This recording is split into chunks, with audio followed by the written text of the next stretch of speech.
यही वजह है कि अब कई देश गोल्ड को नेचुरल रिजर्व एसेट्स मानने लगे, यानी ऐसी संपत्ति जिस पर किसी एक देश का कंट्रोल ना हो।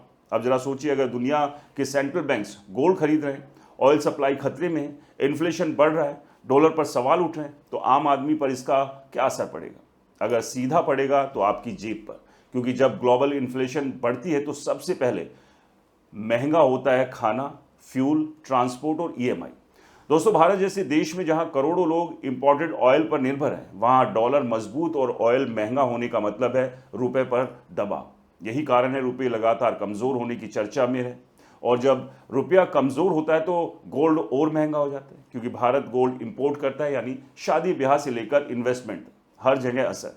यही कारण है कि कई एक्सपर्ट्स गोल्ड को फाइनेंशियल इंश्योरेंस कहते हैं, क्योंकि जब स्टॉक मार्केट गिरता है, करेंसी कमजोर होती है, तब अक्सर गोल्ड मजबूत होता है। हालांकि हर समय ऐसा जरूरी नहीं है दोस्तों, लेकिन इतिहास यही बताता है कि बड़े संकट के दौरान गोल्ड की मांग बढ़ती है।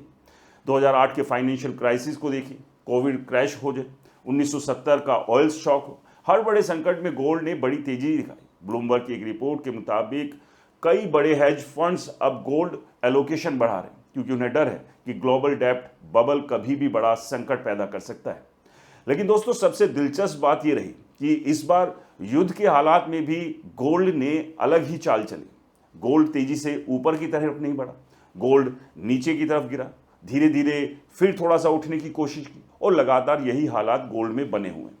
अब बात करते हैं रियल एस्टेट सेक्टर की। अगर ये युद्ध की स्थिति इसी तरह से बनी रही तो रियल एस्टेट सेक्टर का क्या होगा? आप जानते ही हैं चाइना में कितना बड़ा रियल एस्टेट क्रैश हुआ है, यानी कि जो एक बबल बना था वो फट चुका है।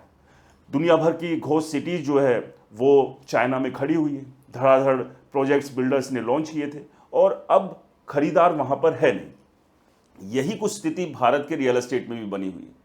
लगातार बिल्डर्स मिडिल क्लास को भूलकर बड़े लग्जरी और अल्ट्रा लग्जरी प्रोजेक्ट जो है वो तैयार कर रहे हैं, क्योंकि उन्हें लगता है कि वहीं से एक बड़ा मुनाफा वो कमा सकते हैं, और अफोर्डेबल प्रोजेक्ट्स से उन्होंने दूरियां बना ली हैं।